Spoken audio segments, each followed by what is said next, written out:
Magandang araw ho sa inyong lahat mga kapatid. Ako po si JDB, ang inyong abang lingkod. Pag-usapan naman natin ngayon ito, confirmed, sabi po ni VP Sara, ah, na tatlong Duterte boys from father and son, tatakbo po sa Senado. Next. Tapos 2028 ay ito pong si Baste. Okay. No, yan ang kanyang confirmation ngayon pong June 25, bandang hapon. Tapos binanggit na rin niya, eto raw pong si Baste, siya ang tatakbo sa 2028 for president. Wow! So, hindi ho nakapagtataka na ito yung talagang mangyayari kasi sinimulan na yan since last month pa yata na nababasa ko na sinasabi ng mga vloggers nila, ng mga influencers nila, si Baste daw ang susunod na pang-presidente. Kumbaga, Digong 2.0. And that is also the reason kung bakit, why we see Baste, 'di ba? May some occasions na ginagaya na yung kanyang tatay, pati yung magsalita. 'Di ba? Yung parang sabog magsalita, yung gano'n, tapos magmumura. Oh, putang ina na yan, yung mga gano'n. Daling gayahin, 'di ba? Daling gayahin. So, bini-build up nila si Baste na na para sa pampanguluhan sa 2028 at eto na, pumiyok na kumanta na si VP Sara. Now eto, bakit po ako naniniwala kay VP Sara sa kanyang revelasyon?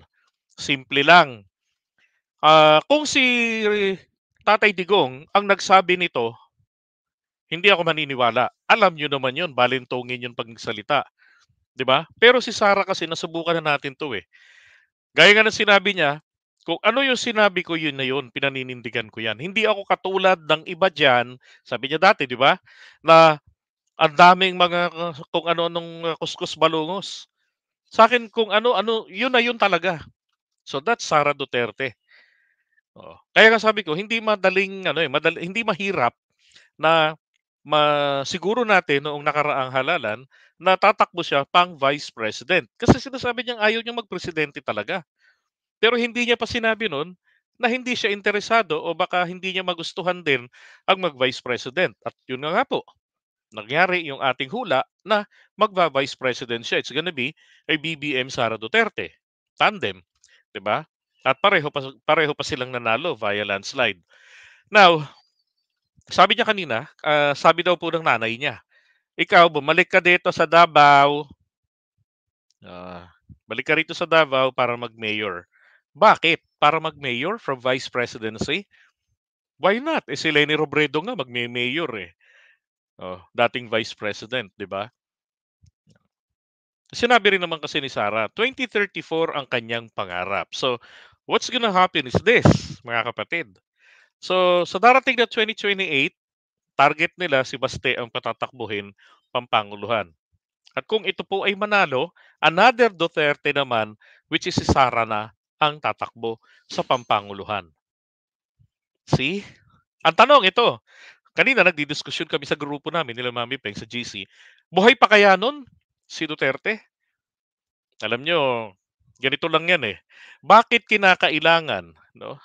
Let me use this term na kailangan. O bakit kinakailangan na si Diggs, si dating Pangulong Duterte ay kumandidato, manatili nasa limelight, nasa Senado, no? Kahit na hindi naman siya magaling na mambabatas and proven na 'yan, aminado pa. Alam niyo alam niyo ba yung necropolitics? Alam niyo ba 'yon? Kasi alam niyo naman matanda na si Digong. Hindi natin sinasabing mamatay na sana, ha, no, hindi. Siyempre hangad pa rin natin yung maging malusog siya, mabuhay ng mahabang panahon para mapanagutan niya yung mga kasalanan niya, hindi niya matakasan. So, kapagka, let's say namatay si Duterte, prior to 2028 or close to 2028 election, alam niyo mga Pilipino, binibili natin yung necropolitics. Ang necropolitics ito pinapatronize natin yung mga kaanak ng namatay na leader. 'Di ba? Tignan niyo, Ninoy Aquino died. 'Di ba? And then, tuloy-tuloy hanggang Cory Aquino became the president. Um, Tapos Cory Aquino died, Pinoy won.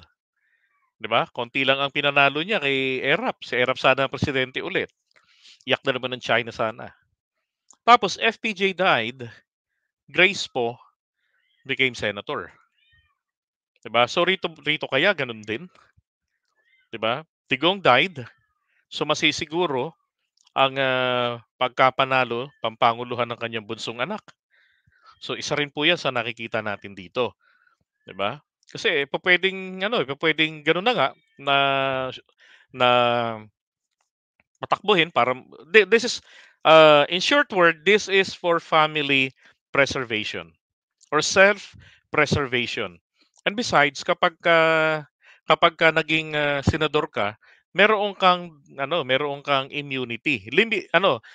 Limited immunity lang. Kasi tignan niyo, maging kang senador,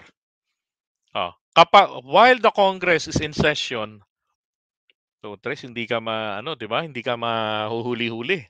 Tignan mo yung nangyari kay Trillanes. Oo. Tapos, privilege speech, mumurahin niya ng mumurahin si BBM, hindi siya mapapanagot. Malabo naman siyang kastiguhin ng Senado because they will have, kung maging presidente, maging senador 'tong dalawang anak, 'di ba? At kung magkamali na naman kayong mga loyalista, 'di ba, magkamali na naman tayo, iboto pa natin si Amy Marcos, patay na. Plus yung mga clowns pa nila na nandiyan sa Senado, wala na talaga. 'Di ba? Parang kung ako ang Presidente Marcos, putragis, ang hirap na ng buhay ko nito, para akong sinubo ng taong bayan sa kapahamakan para ano, kumbaga doomed to fail, 'di ba? Bigyan ako ng ganitong klaseng mga senador tapos, kailangan pa kung ano yung version ng Congress, same version din ng ng Senate bago ko mapirmahan. Magulo kausap etong 'tong senador lalo na kung kampo ni Digong. 'Di ba? So malaki ang problema, 'no. Isa pa, kung titignan din naman po natin, ito pa yung maliwanag na political dynasty. Okey lang ang political dynasty kung magaling, 'di ba? Kung mahuhusay talaga, kung totoong mga makamasa. Ang problema, makamasa ba o ano lang, nagpapanggap lang na taga-masa ay na pangmasa, 'di ba? So self-preservation lang din talaga ang habol nila rito. So magagaling ba talaga sila? Eto nga si Congressman, si Pulong, 'di ba? Yung, unexplained 51 billion dinaan lang sa papilo-piloso po na walang bangko na makakapag-ano, yan ba ang, isasagot mo sa mga boss mo, sa taong bayan, 'di ba? Oh, tapos, etong si Baste, kung tutuusin, hindi kailangan ng war on drugs sa Davao City. Kasi mismo sinasabi na ng PIDEA na pahirapan ang supply ng shabu o ng illegal drugs, sabihin na natin diyan sa Davao City. Bakit? Ito nga yung gusto kong tularan ng lahat ng LGU, yung meron diyan sa Davao region. Ito po yung, Davao tawag dito, Task Force Davao. Kasi combination ng Task Force Davao at saka ng PNP yung mga checkpoints. So hirap na hirap makapasok doon ang supply ng droga. Kung merong man makuha doon, baka sa loob niluto 'yun, 'di ba? O talagang matindi palusot, 'di ba? Matindi pagkakapuslit. Baka dumaan sa ilalim ng lupa, no? O sa loob ng isang kuweba somewhere else, doon niluluto. Isipin ninyo isang gramo ng shabu, 16,000 pesos sa Davao City, 'di ba? Samantalang dito sa amin nga, sabi sa akin ng isang nahuli nung nakaraan, 300 pesos lang daw.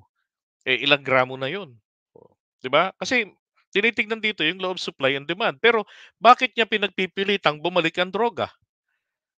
Ano 'yun, sinupply niya, 'di ba? O ni-recycle nila, 'di ba? Galing sa mga dating huli. Tapos patay agad, 7 ang nahuli, ang namatay. Bakit?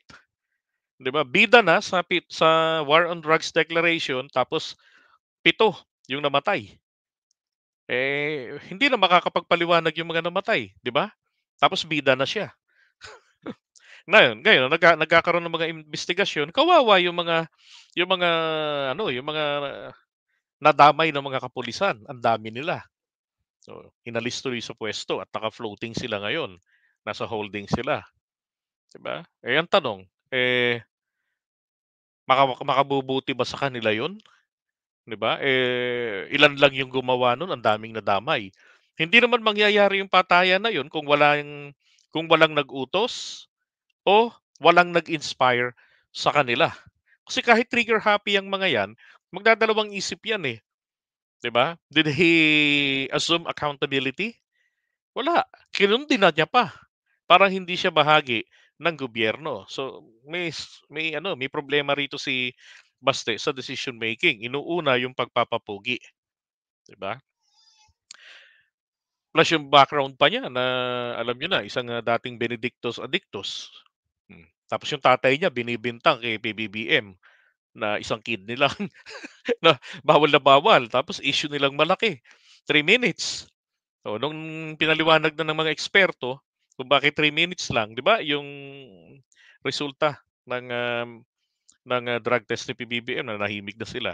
Eh, bakit? Eh, kaduda-duda kasing matindi kay Sara. Eh, ilang oras, yung drug test sa kanya. So, ibig sabihin, 'tong mga 'to kinakailangan ay hair follicle drug test kasama si Digong, 'di ba, na umatras noong 2018 kay Trillanes sa hamon na magpa-drug test ka din. Now, ang, ano ba yung naging, kung titignan natin, ano ba yung naging, performance din naman noon ni dating Pangulong Duterte, 'di ba, nung siya po ay, naging presidente. Eto nga, ang, foreign direct investment po natin, yung flow po nito ay sumadsad, 'no? Oo, 'yan. So makikita ninyo tumataas do'n sa mga mula 2005 'yan, 'di ba, parang ipin. Pero malaki ho yung itinaas noon. Sino ba presidente nito noong 2010, 'di ba? Taas. Hmm. And then nung eto 2015, and then pataas, biglang eto na ngayon, nung kalagitnaan na ng termino niya, oo, sad na. It's not because na nagkaroon tayo ng, pandemic noong 2019, pero ito ang 2019, ito ang 2020. Sa 2019 makikita natin ang trending talaga nung assume niya ng puwesto around sometime to 2017, 2018, sumasadsad na ang direct foreign investments dito sa Pilipinas. Yung mga ibig sabihin, yung mga nagtitiwala na mamuhunan dito sa ating bansa, 'di ba? Nagpapakita lang 'yan na hindi maganda. Hmm. Nakikita niyo na 'yan. Sabi nga rito, "The country experienced a declining investment climate even before the onset of COVID-19, which is 2019, first quarter." Ngayon, pagdating rin po doon sa pagkontrol ng, corruption, gano'n din. Mas lumala pa nga po. Sabi rito, from 2016 to 2022 ay the Control of Corruption Index of the Philippines became the worst among ASEAN 5. In this period, the downward trend is statistically significant. This is the opposite of the upward trend in the previous period. Ibig sabihin po nito, yung pag-control, yung pag-upward, maganda yung pag-control mo doon sa korupsyon, sa pagsupil. Pag ito po nag-downward, alam na this, 'di ba? Ang nangyayari kasi 'pag, handle dito sa corruption, pakainin ko kayo diyan. Remember yung sa immigration, Pastillas, 'di ba? Pakainin daw niya ng pera, ng pira. Nung nando'n na sa harapan niya, hindi niya mapakain kasi may camera. Eh, di sana walang camera, inupakan mo na, 'di ba? Binigyan pa kumbaga yung mga corrupt na yun, yung mga tirador dun sa Bureau of, was it immigration or customs? Ano, immigration, I believe, dun sa airport. Ay, immigration nga, ay binigyan pa niya ng reward, ₱1,000 kasi papakainin daw niya ng pera. Pero nung binigyan niya ng pera, hindi niya na pinakain. Kasi human rights daw, violation, kalokohan, 'di ba? Ano lang, pakitang, tao lang, pakitang, pabibo lang kumbaga. Tapos nung siya po ay, isang kongresista dati, 'di ba? From, ano yun, 2008 until 2001. Malakas pa siya nun. Aminado rin naman siya na na para sa na pagkatapos niya magpa-check ng attendance, flag ceremony, do'n lang po siya dumadalo, flag ceremony. Pero pagdating do'n sa loob na sa plenary, yung mga meeting nila, ay session nila, wala siyang attendance. Pagdating do'n sa mga committee-committee, wala rin, 'di rin nag-i-investigate, 'di rin nagpa-participate kahit na member siya ng committee. Talagang sabi nga niya, ah, naglalakad-lakad siya sa mall, katwiran niya ay boring 'yang trabaho sa Kongreso, kayo na lang diyan ang magtrabaho. Pero hindi naman niya po ibinalik yung kanyang sahod, 'di ba? Kasi hindi naman siya nag-perform bilang kongresista. Oh, pero ang ginagawa niya, magpa-flag ceremony lang, attendance, tapos pupunta ng canteen, yung malapit siguro yung canteen na yan sa gate ng ano, sa North North North Gate, tama. Oh, tapos, lalabas na, oh, larga na, punta na ng SM ano, SM Farview o kaya baka SM North EDSA, 'di ba? O baka diretsong Ortigas, manonood ng sine. Pagkatapos manood ng mag-movie marathon sa kantin, 'di ba? Alam niyo, 'di ba nagpupunta ako ng kongreso, sa ilang buwan ng pagpunta-punta ko doon para mag-cover, wala pa akong nakitang ni isang kongresista na tumambay doon sa kantin or doon sa pantry. Sa kanya ko lang nabalitaan na tumatambay siya ro'n at nanonood ng sine. Eh, di anong gagawin nito lalo na matanda na, hirap na nga maglakad, pikit na yung kabilang mata, 'di ba? Tapos nandun sa Senado, malamang absent ito palagi. Sakit ng ulo ito ni Cheese 'pag ginawa pa nating senador, 'di ba? Dahil si VP Sara naman ibabalik lang daw siya, sabi ng nanay niya, nanay yata nila yung nagkokontrol sa kanila, 'di ba? Babalik lamang siya sa Davao para mag-mayor. Bakit? Kasi mahirap na ho talagang maalis kay VP Sara yung itok-itok scandal niya. Yung ilang mga videos yung lagi natin pina-play rito na nagpapakita ng kahinaan niya sa pagdating sa comprehension. Yun ang problema. Kahit na kausapin mo siya ng English, kausapin mo ng Tagalog, 'di ba? Pare-pareho lang, Sa iba't ibang pagkakataon hindi puwedeng masabi na nagkamali lang. Oh, katulad na lang nung pagre-resign niya, binabasa na nga, Diyos ko po, sinabi niya na, um, "Nagpunta ako sa Malacanang, blah, blah, blah, and I tend my resignation." Ibig sabihin ng tend, alagaan ng tend, 'di ba? Dapat, "I tendered my resignation." Oh, dapat gano'n, 'di ba? So, nakita siguro nila na kulang pa nga sa experience at saka babae. This is political strategy, mga kapatid. Tingnan niyo, ha, ang estratehiya rito. So, definitely dahil basag na basag si Sara, pagdating ng 2028, delikado sila. At 'pag nawala si Sara sa posisyon, tapos ang mga Duterte, 'di ba? Now, ang hinuhubog nila naman ay si Baste na Digong 2.0, 'di ba? Pa paloko-loko, yung mga gano'ng style, Duterteng digong na digong.